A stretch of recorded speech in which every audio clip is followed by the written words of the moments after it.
After beating Indiana in Spartan Stadium's 500th game on homecoming weekend, Mark Dantonio was back at his weekly press conference to talk about the 1-5 Purdue Boilermakers, who are next up on their schedule. And Dillon, the Spartans are kind of stuck in this middle ground of the schedule here, where maybe the matchups aren't getting people excited on paper. Indiana last week, Purdue this week, a road trip to Illinois next week. Might not rally the masses per se, but Dantonio talked about that today, about not looking over people. There's still things to play for, like a bowl bid, and obviously working towards the Legends title. So, what stuck out to you today?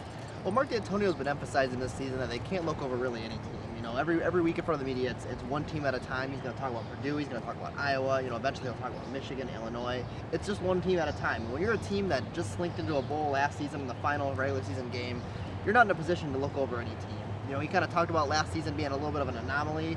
But, Michigan State's one game away from bowl eligibility. They look much better than they did a season ago. But at the same time, the offense was absolutely atrocious in the first few games. So even though they've started to break out the past couple of games, you've seen Connor Cook really emerge, and the running game, come up there with Jeremy Langford and Dalton Williams. Michigan State can't really afford to overlook anyone, and I think that's what you're going to see with this group moving ahead. One thing I can tell you is that as you move through a season, there's going to be adversity. When you have a young football team as they do, you're going to have a big learning curve, so they're going to be able to move forward as they move through their season. When is that time that they move forward and have a big game? They've got Etling as their starting quarterback, and I guess this will be his probably second big start. So there's going to be improvement in that area as well. So it'll be a great challenge for us as we move forward. Opportunity to go 6-1, opportunity to get bowl eligible. That's where our focus has to be, and certainly on Purdue. And then the other thing I think that we have to recognize is we've handled adversity here. We've been resilient at times. We need to be able to handle some success too, and that comes with discipline and maturity. Another thing Dantonio talked about a lot was his team's ability to handle success and how that will be tested this week. Aside from the loss to Notre Dame, MSU's been riding kind of high the last few weeks, looking much improved on both sides of the ball, and they're expected to be a big favorite against Purdue. And just a few weeks ago when everything seemed to be all bad for MSU, now everything's sort of looking up, and it seems like they can't do anything wrong. So if they come out and have a bad game against 1-5 Purdue, what does that do to the expectations and sort of the image of this team, do you feel like? I mean, you could bet that Purdue's going to come out swinging. You know what I mean? When you're 1-5, you're probably not playing to a bowl game. The national championship was out before you even started the season. So Purdue is going to come out swinging against Michigan State. They need to. They will. And Michigan State knows at this point that there's just nothing to overlook. They haven't played well enough as a collective unit for long enough to even think about overlooking anyone. Purdue will be scrappy. They run the ball traditionally. They have a good passer when they're good. You think of guys like Drew Brees that have been good in the past. So Purdue's got a lot to play for just internally.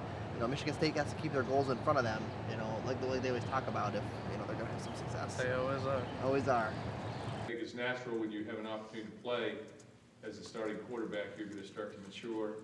You're going to have some experiences that are going to be positive for you. You're going to grow, and I think that's what we've seen him do. I think he's growing with his presence on the field.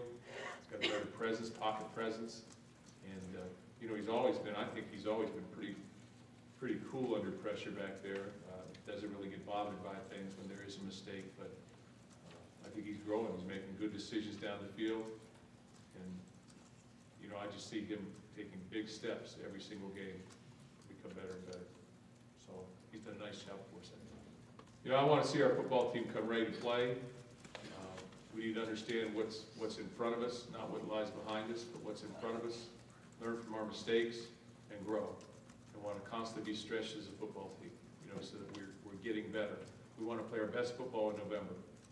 We don't want to start to coast in October and then hit November and start to play not as well. We want to be playing our best football in November, and we've got 2 weeks left in October to continue to try and make strides.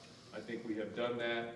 The Notre Dame game got better. Iowa, I think we played better. Indiana as a football team, but now here comes the next challenge, and so we'll see how we respond.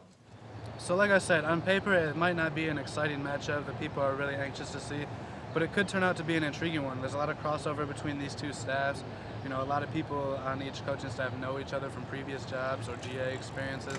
And Jim Bowman, the offensive coordinator, actually used to work with Purdue's coach Hazel now. For about 40 minutes.